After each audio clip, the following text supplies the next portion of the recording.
বিসমিল্লাহির রহমানির রহিম।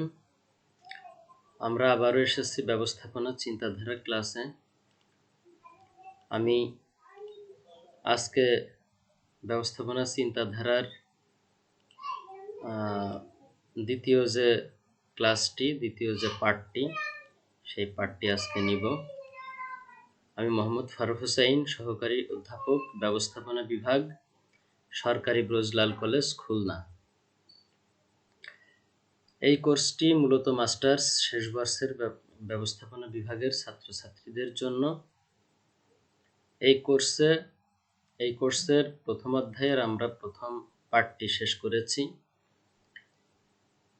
এই করোনার মধ্যে শিক্ষা কার্যক্রমকে এগিয়ে নেবার লক্ষ্যে জাতীয় বিশ্ববিদ্যালয় যে উদ্যোগ গ্রহণ করেছে, সেই উদ্যোগের অংশ হিসেবে আজকের এই অনলাইন পাঠ কার্যক্রম আমি জাতীয় বিশ্ববিদ্যালয় এবং শিক্ষা মন্ত্রণালয়কে ধন্যবাদ জানিয়ে আমরা আজকের সেশনটি আমরা শুরু করছি। আমরা আজকে প্রথম অধ্যায়ের যে বিষয়টি নিয়ে আলোচনা করব সেটি হলো অ্যাপ্রোচেস টু ম্যানেজমেন্ট, অর্থাৎ ম্যানেজমেন্টের যে অ্যাপ্রোচ বা যে থিমগুলো, যে থিওরিগুলো মূলত ব্যাপক আলোচিত হয়, বহুল ব্যবহৃত হয়, সেগুলো আমরা দেখব। একজন মাস্টার্সের স্টুডেন্ট হিসেবে এগুলো অত্যন্ত গুরুত্বপূর্ণ। সবথেকে বেশি যে অ্যাপ্রোচটি ব্যবহৃত হয় সেটা হলো এম্পাইরিক্যাল অর কেস অ্যাপ্রোচ। তোমরা ইতোমধ্যে অনার্স প্রথম বর্ষে একটি কোর্স ছিল, যেটি হলো একেবারে basic course, principles of management. সেখানে আমরা ব্যবস্থাপনার একেবারে মৌলিক নীতিমালাগুলো আমরা দেখেছি, মৌলিক তত্ত্বগুলো, দর্শনগুলো আমরা দেখেছি। এখন যেহেতু আমরা মাস্টার্সের স্টুডেন্ট, সেহেতু আমাদের একটু অ্যাডভান্স লেভেলের অ্যাপ্রোচগুলো দেখতে হবে। প্রথমে আমরা কেস অ্যাপ্রোচটা একটু দেখি। এই অ্যাপ্রোচের মূল বৈশিষ্ট্য হলো স্টাডিজ এক্সপেরিয়েন্স থ্রু কেসেস, বিভিন্ন ঘটনার মাধ্যমে বিভিন্ন অভিজ্ঞতা অর্জন করা হয়, বিভিন্ন কেস স্টাডি করে সেখানকার ফাইন্ডিংসগুলো এক জায়গায় একত্রিত করে সেগুলো শেয়ার করা হয়, এবং সেই কেসের মধ্যে যে সাকসেস ফ্যাক্টরগুলো দেখা দেয় বা যে সমস্ত কারণে ফেইলিওর ঘটে, সেইগুলো সাধারণত এক জায়গায় লিস্ট আপ করা হয়। এই অ্যাপ্রোচটা খুবই ব্যবহৃত, কারণ পূর্বে যে সমস্ত সফল ব্যবস্থাপক বৃন্দ যে সমস্ত ঘটনার, পজিটিভ এবং নেগেটিভ ঘটনার সম্মুখীন হয়েছিলেন, সেগুলো আমাদেরও লাগবে। আমরা ঠিক তদ্রূপ সেই সমস্ত পরিস্থিতিতে যদি পড়ি, পরিস্থিতির যদি মুখোমুখি হই, দেন তখন আমরা তাদের সেই অভিজ্ঞতা থেকে সেই সমস্যাগুলো আমরা উতরে উঠতে পারি। অ্যাপ্রোচের কিছু লিমিটেশন আছে। দেখো, ফার্স্ট লিমিটেশনটা হলো সিচুয়েশনস আর অল ডিফারেন্ট। আসলে সব সিচুয়েশন সমান না। হয়তো হেনরি ফায়োল যে সিচুয়েশনের সম্মুখীন হয়েছিলেন, আজকে সেই সিচুয়েশনটা নাও থাকতে পারে। এই কারণে হেনরি ফায়োলের অভিজ্ঞতা লব্ধ জ্ঞান আজকে নাও কাজে লাগতে পারে। দেখো, সেকেন্ড যে লিমিটেশনটি, no attempt to identify principles. এরপরে থার্ড যে লিমিটেশন, সেটা দেখো, limited value for developing management theory. মানে এর মূল্যটা খুবই কম একটা থিওরি ডেভেলপের ক্ষেত্রে। কেস অ্যাপ্রোচ থেকে যে ফাইন্ডিংসগুলো পাওয়া হয়, যাই হোক, তারপরে এটি অনেক ব্যবহৃত। এরপরে আমরা দেখি, আমরা একটা ফিগার আউট করেছি। দেখো, একটা কেস সিচুয়েশনটা অনেক সময় সেখান থেকে আমরা সাকসেস ফ্যাক্টরগুলো একত্রিত করি, আবার ফেলিওরগুলো একত্রিত করি। ফেলিওর কেন হচ্ছে সেটা আমরা ফাইন্ড আউট করার চেষ্টা করি। ফাইন্ড আউট করে আমরা দেন সেগুলো ওভারকাম করে আমরা সাকসেস অথবা সফলতার দিকে এগিয়ে যেতে পারি। নেক্সট, এম্পাইরিক্যাল একটা সাইকেল আছে, এই সাইকেলটি দিয়েছেন এডিথ ডি গ্রোট। উনি যেটি দিয়েছেন, প্রথম অবজারভেশন, সেখান থেকে আমরা ইন্ডাকশন থেকে ডিডাকশন করব, সেখান থেকে যে ফাইন্ডিংসগুলো বা হাইপোথিসিসগুলো পাবো সেগুলো টেস্ট করব, টেস্টের পরে সেগুলো আবার আমরা ইভালুয়েট করব, ইভালুয়েটের পরে দেন আমরা আবার অবজারভেশনে যাব। এই সাইকেলটা অত্যন্ত গুরুত্বপূর্ণ। নেক্সট আমরা দেখি ম্যানেজারিয়াল রোলস অ্যাপ্রোচ। এই অ্যাপ্রোচের মূল কথা হলো original study কনসিস্টেড of observations of 5 chief executives. 5 জন বিখ্যাত প্রধান এক্সিকিউটিভের কার্যক্রম অবজারভেশনের মাধ্যমে এই ম্যানেজারিয়াল রোলস অ্যাপ্রোচটি পাওয়া হয়। অর্থাৎ ম্যানেজারিয়াল রোলস অ্যাপ্রোচটি আমরা কিভাবে পেয়েছি তার একটি ব্যাকগ্রাউন্ড বলা যায় বা পটভূমি হলো এটি। এরপরে আরেকটি পটভূমি আছে, on the basis of this study 10 managerial roles were identified. আমরা যে 5 জন চিফ এক্সিকিউটিভকে অবজার্ভ করেছিলাম সেখান থেকে আমরা 10টি ম্যানেজারিয়াল রোল পেয়েছি। সেই রোলগুলো আবার প্রধানত 3টা ভাগে বিভক্ত। একটা হলো ইন্টারপার্সোনাল রোল, আরেকটি হলো ইনফরমেশনাল রোল, এবং ফাইনালি হলো ডিসিশন রোল। এর মধ্যে এই 3টা প্রধান যে রোল, এই 3টা প্রধান রোলের আরও কিছু সাব রোল আছে, সব মিলে আমরা 10টি ম্যানেজারিয়াল রোল পেয়েছি, যে রোলগুলো অত্যন্ত সফলতার সাথে সমগ্র বিশ্বে ব্যবহৃত হচ্ছে। লিমিটেশন আছে, original sample were very small. দেখো অনলি 5 জন, তাহলে স্যাম্পল ছিল খুবই কম। 2 নাম্বার যে লিমিটেশন সেটি হলো some important managerial activities are left out like a surprising managers. কিছু ম্যানেজারিয়াল অ্যাক্টিভিটিস স্টাডির মধ্যে রাখা হয়নি। ফলশ্রুতিতে এই অ্যাপ্রোচটা নিয়েও কিন্তু মতদ্বৈততা আছে। নেক্সট আমরা দেখি সেই 10টি managerial role. Interpersonal role, interpersonal যে রোল, প্রধান যে 3টি রোলের মধ্যে প্রথম, সেই ইন্টারপার্সোনাল রোলকে আমরা ভেঙে আবার আরও 3টা পাই। একটি হলো ফিগার হেড রোল, আরেকটি লিডারশিপ রোল, আরেকটি হলো লিয়াজন রোল। লিয়াজো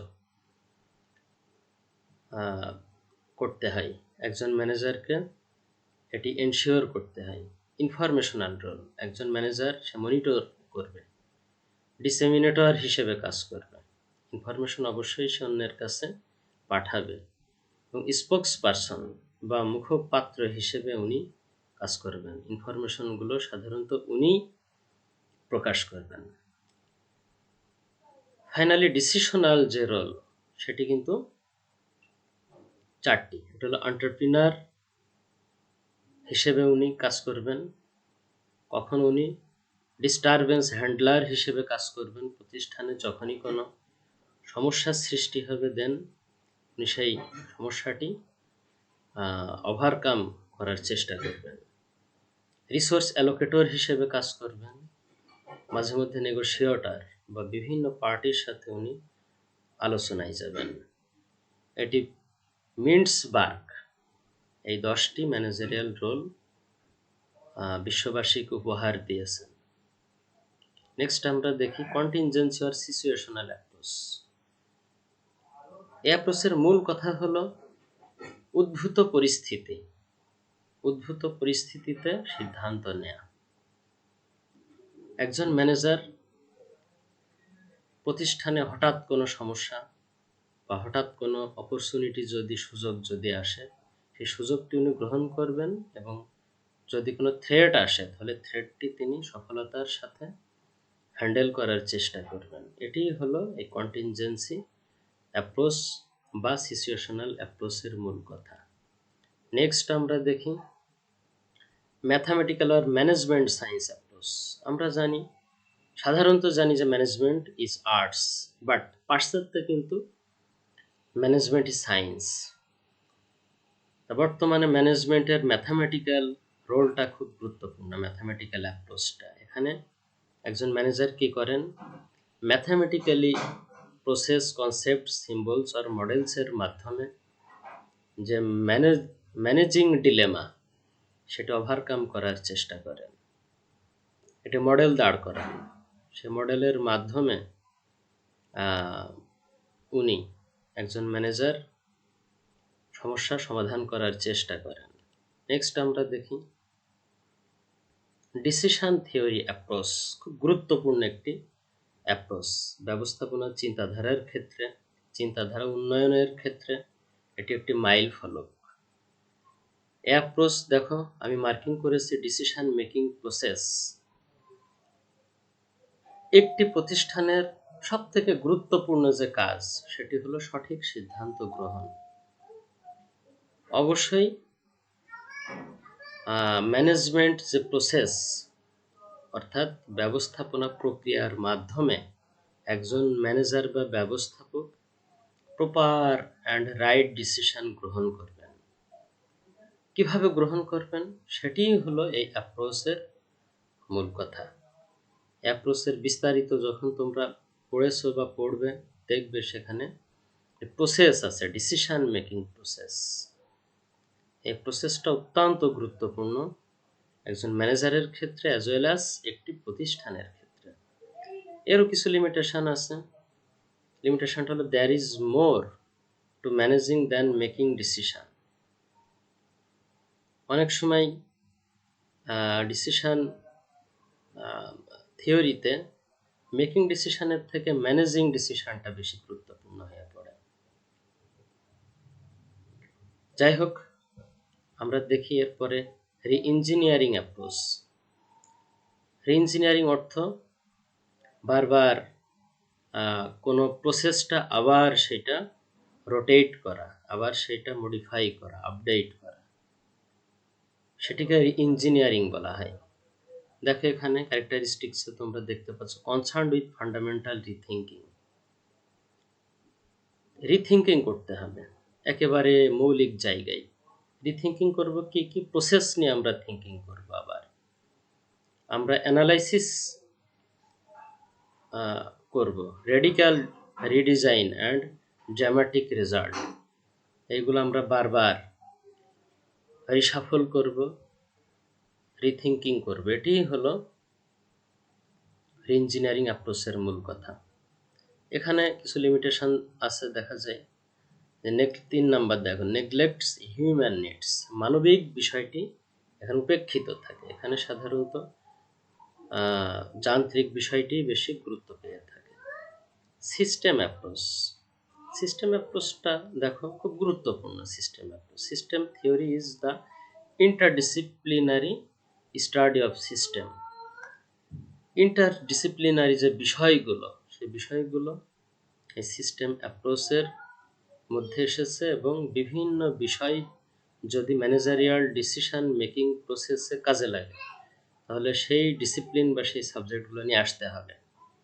কারণ একজন ম্যানেজার অনেক সময় একটি সমাজে যখন সেই প্রতিষ্ঠান উনি পরিচালনা করবেন, সেই প্রতিষ্ঠান পরিচালনা করতে গিয়ে সেই সমাজের ভ্যালুসটা দেখতে হয়, মূল্যবোধটা দেখতে হয়। একজন ম্যানেজার মূল্যবোধের শিক্ষা কোথা থেকে পাবেন? সমাজবিজ্ঞান থেকে। অবশ্যই তাকে সমাজবিজ্ঞানের ধারণা থাকতে হবে। আবার পরিবেশের যেন বিপর্যয় না ঘটে সেই দিকেও কিন্তু একজন ম্যানেজারকে খেয়াল রাখতে হবে। তাহলে ওনাকে অবশ্যই ইকোসিস্টেম সম্পর্কে ধারণা থাকতে হবে। অর্থাৎ interdisciplinary knowledge is so much important for the manager to conduct his organisation. এটি হলো সিস্টেম অ্যাপ্রোচের মূল কথা। আমরা দেখি এখানে আমরা দেখতে পাচ্ছি যে আরও বেশ কিছু এখানে থিওরি এসেছে। একটা সিস্টেম হলো complex. Game theory, collective behaviour, network, evolution and adaptation, pattern formation, system theory, non linear dynamic, সবগুলো সাথে কিন্তু লিঙ্ক থাকবে, অর্থাৎ ইন্টারডিসিপ্লিনারি একটা কানেকশন থাকবে। এরপরে আমরা দেখি 8 নম্বরে সোশিও টেকনিক্যাল সিস্টেম অ্যাপ্রোচ। আমি আগের অ্যাপ্রোচে বলেছি যে সোশ্যালজি সম্পর্কে একজন ম্যানেজারের ধারণা থাকতে হবে, পাশাপাশি কিছু টেকনিক্যাল বিষয় জানতে হবে। একজন ম্যানেজার হবে অলরাউন্ডার, তাকে ইন্টারডিসিপ্লিনারি নলেজ অবশ্যই থাকতে হবে। দেখো এই অ্যাপ্রোচের ক্যারেক্টারিস্টিক্সে কি আসছে, বলছে technical system has a great effect on social system, অর্থাৎ টেকনিক্যাল নলেজটা কিন্তু অবশ্যই থাকতে হবে। যেমন পার্সোনাল অ্যাটিটিউড, গ্রুপ বিহেভিয়ার, এগুলো খুব গুরুত্বপূর্ণ। Focuses on production, office operation and other areas with close relationship between the technical system and people. মানুষ এবং যন্ত্রের মধ্যে সমন্বয় করতে হবে। একজন ম্যানেজার অমানবিক হবে না,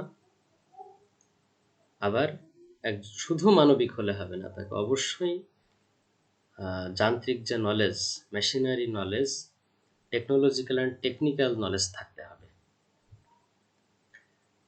আদারওয়াইজ একজন ম্যানেজার তার প্রতিষ্ঠানটা ভালোভাবে রান করতে পারবে না। আমরা নেক্সট দেখি কোঅপারেটিভ সোশ্যাল সিস্টেম অ্যাপ্রোচ। কোনো প্রতিষ্ঠানে অ্যাপ্রোচটি বেশি ব্যবহার হয়।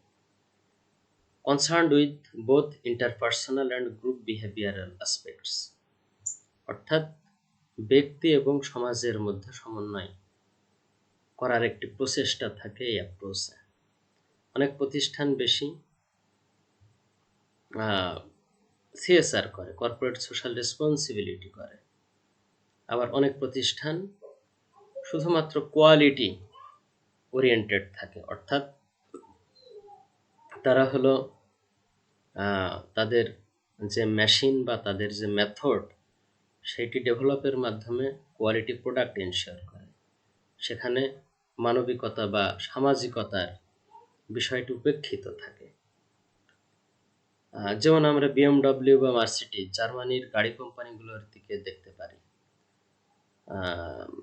সেই প্রতিষ্ঠানগুলোর পণ্যগুলো অনেক মানসম্পন্ন, বাট তারা সমাজের বেশিরভাগ মানুষের কথা চিন্তা করে না। তাদের প্রাইস রেটটা অনেক হাই। তারা মনে করে যে কোয়ালিটি ভালো থাকলেই মার্কেটে টিকে থাকা যাবে। কিন্তু কোঅপারেটিভ সোশ্যাল সিস্টেম অ্যাপ্রোচের কথার বক্তব্যটি সেটি নয়। এই অ্যাপ্রোচের একটি অন্যতম গুরুত্বপূর্ণ কথা হলো যে অবশ্যই মানবিক বিষয়টি দেখতে হবে, উপেক্ষিত থাকলে হবে না। মানসম্পন্ন পণ্যের পাশাপাশি অবশ্যই অন্যান্য বিষয়, মানুষের বাইং বিহেভিয়ার, মানুষের বাইং পাওয়ার, মানুষের ভ্যালুস, ইথিক্স, মোরালিটি, এগুলো দেখতে হবে। এই কোঅপারেটিভ অ্যাপ্রোচ এটি খুব গুরুত্বপূর্ণ। বর্তমান প্রতিষ্ঠানগুলো, প্রত্যেকটা প্রতিষ্ঠানেরই প্রায় সিএসআর আছে, এবং এটি এই কোঅপারেটিভ সোশ্যাল সিস্টেম অ্যাপ্রোচের একটি প্রোডাক্ট বললেও বা ফল বললে ভুল হবে না। নেক্সট আমরা দেখতে পাই গ্রুপ বিহেভিয়ার অ্যাপ্রোচ। এখানে সাধারণত emphasize behavior of people in groups, সামষ্টিকতার দিকে জোর দেওয়া হয়। আমি প্রোডাক্টটি যেন মাস পিপলের জন্য ব্যবহারের উপযোগী করে তৈরি করতে পারি, শুধুমাত্র একটি ক্লাস বা একটি শ্রেণীর জন্য নয়, শুধুমাত্র ধনী শ্রেণীর জন্য নয়, সমাজের আপামর জনসাধারণ যেন সবাই প্রোডাক্টটি ব্যবহার করতে পারে। যেমন আমি কিছুক্ষণ আগেই বলেছি, মার্সিডিজ বেঞ্জ বা বিএমডব্লিউ বা হ্যামার বা ভক্সওয়াগন, এই গাড়িগুলো কিন্তু সবার পক্ষে ক্রয় করা সম্ভব না। টয়োটা কিন্তু মোটামুটি সবার জন্য। তাই গ্রুপ বিহেভিয়ার অ্যাপ্রোচের মূল কথা হলো সেটি। অবশ্যই মিনিমাম একটি কোয়ালিটি এনশিওর করে সেটি মাস পিপলের জন্য, গ্রুপ পিপলের উপযোগী, ব্যবহার উপযোগী যেন হয়, তাদের বাইং পাওয়ার এবং তাদের যে রুচি সেটার সাথে যেন সামঞ্জস্য থাকে। এই গ্রুপ বিহেভিয়ার অ্যাপ্রোচটি অনেকটা মানবিক বিষয়টি জোর দিয়ে থাকে।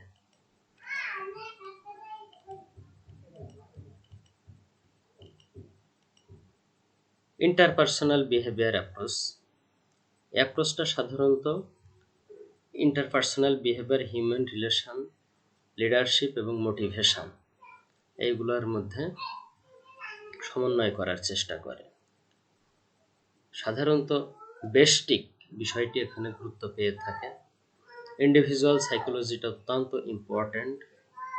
এখানে মানুষের আচরণটা এবং মানুষের সাথে মানুষের সম্পর্ক, মানুষের সাথে মানুষের নেতৃত্ব বা মানুষকে কিভাবে প্রণোদনা দেওয়া যায়, মানুষকে কিভাবে প্রেরণা দান করা যায়, সেই বিষয়টি এখানে অধিক গুরুত্ব পেয়ে থাকে।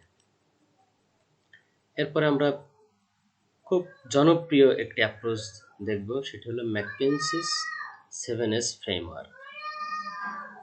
ম্যাককিনসি 7টি এস প্রদান করেছেন ম্যানেজমেন্টে বা ম্যানেজারদের জন্য।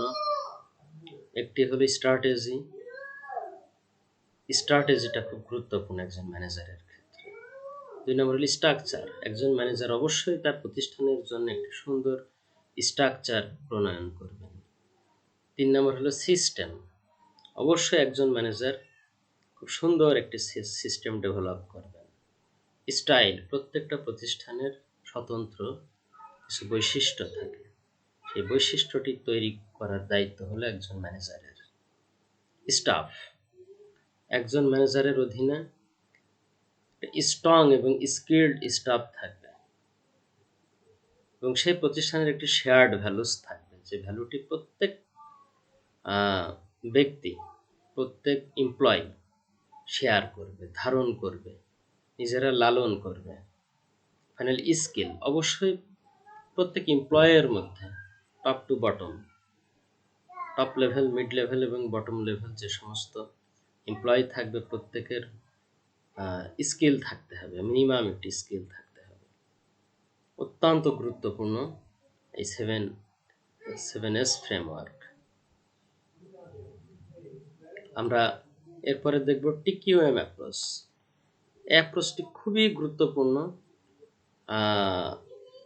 এই অ্যাপ্রোচটির সাথে ডেমিং, জুরান, ক্রসবি, মূলত 3 জন জড়িত। এই 3 জন ব্যক্তি, 3 জন বিখ্যাত ব্যবস্থাপনাবিদ, ওনারা ফোকাস করেছেন। যেমন ডেমিং ফোকাস করেছিলেন ডিপেন্ডেবল স্যাটিসফাইং প্রোডাক্ট এবং সার্ভিসের উপরে। একটি প্রতিষ্ঠান প্রোডাক্ট এবং সার্ভিসের উপরে যেন কাস্টমাররা ডিপেন্ডেবল হতে পারে, নির্ভর করতে পারে এবং সন্তুষ্ট থাকতে পারে। পাশাপাশি জুরান গুরুত্ব দিয়েছিলেন প্রোডাক্ট আর service that are fit for use, কোয়ালিটিফুল হতে পারে, যেন দীর্ঘদিন ধরে ব্যবহার করতে পারে। আর ক্রসবি গুরুত্ব দিয়েছিলেন কোয়ালিটি, অর্থাৎ 3 জনের মধ্যে একটি মিল আছে, সবাই কোয়ালিটিফুল, ডিপেন্ডেবল, স্যাটিসফাইং এবং লং লাস্টিং প্রোডাক্ট ডেলিভারির উপরে, প্রডিউস এবং প্রোভাইডের উপরে গুরুত্ব দিয়েছিলেন। এই TQM অ্যাপ্রোচটি বর্তমানে ব্যাপক হারে ব্যবহৃত হয়ে আসছে সমগ্র বিশ্বে। এরপরে আমরা দেখব ম্যানেজমেন্ট প্রসেসর অপারেশনাল অ্যাপ্রোচ। অ্যাপ্রোচের মূল কথা হলো develop science and theory with practical application. বিজ্ঞান এবং তত্ত্ব এই দুইটার মধ্যে সমন্বয় থাকতে হবে। দেখা যায় যে এমনও দেখা যায় যে একটি প্রতিষ্ঠানে অনেক সুন্দর সুন্দর নীতিমালা থাকে, সেটি প্রয়োগ করা যায় না। কারণ কি? বৈজ্ঞানিক কোনো কৌশল, স্ট্র্যাটেজি বা অ্যাকশান নাই। ফলশ্রুতিতে সেই সুন্দর সুন্দর নীতিমালাগুলো বাস্তবায়িত হয় না। যেন কি করতে হবে? সায়েন্স এবং থিওরির মধ্যে সমন্বয় সৃষ্টি করতে হবে। করলেই সেই প্রতিষ্ঠানটি আর যে অপারেশন বা ম্যানেজমেন্ট সেটি খুব ভালোভাবে চলবে এবং প্রতিষ্ঠানটি তার লক্ষ্যমাত্রা অর্জন করতে পারবে। যাই হোক, এই অ্যাপ্রোচগুলো আমরা জানবো। ধন্যবাদ সবাইকে। আমি আবারও শিক্ষা মন্ত্রণালয় এবং জাতীয় বিশ্ববিদ্যালয়কে ধন্যবাদ জানিয়ে আমার ছাত্রছাত্রীদেরকে শুভকামনা জানিয়ে আমি আমার ক্লাস শেষ করব। এই অ্যাপ্রোচগুলো একটু কাঠখোট্টা টাইপের হলেও আমাদেরকে জানতে হবে। আমরা যেহেতু মাস্টার্স লেভেলের স্টুডেন্ট, আমাদের মাথার মধ্যে এই অ্যাপ্রোচগুলোর মূল কথাগুলো থাকতে হবে, নইলে ম্যানেজমেন্ট পড়াটাই আমাদের জন্য বৃথা হয়ে যাবে। ম্যানেজমেন্ট পড়ে আমরা মূলত অ্যাপ্রোচগুলোই শিখি এবং পরবর্তীতে আমরা কর্মজীবনে, বাস্তব জীবনে অ্যাপ্রোচগুলোই প্রয়োগ করে থাকি। আমি এই লেকচারে, এই সেশনে বা এই পাঠে গুরুত্বপূর্ণ অ্যাপ্রোচগুলো, বহুল ব্যবহৃত অ্যাপ্রোচগুলোর মূল কথা তুলে ধরার চেষ্টা করেছি। তোমরা মনোযোগ সহকারে এগুলো আবারও দেখবে এবং তোমাদের কর্মজীবনে, বাস্তব জীবনে বা প্রতিষ্ঠানে সাফল্যের সাথে প্রয়োগ করবে। পাশাপাশি করোনার এই দুর্যোগের সময় নিজেরা সামাজিক দূরত্ব বজায় রেখে সমস্ত স্বাস্থ্যবিধি মেনে চলবে। নিজেরা ভালো থাকবে, পরিবারকে ভালো রাখবে। তোমরা ভালো থাকলে ভালো থাকবে বাংলাদেশ। ধন্যবাদ সবাইকে। আল্লাহ হাফেজ।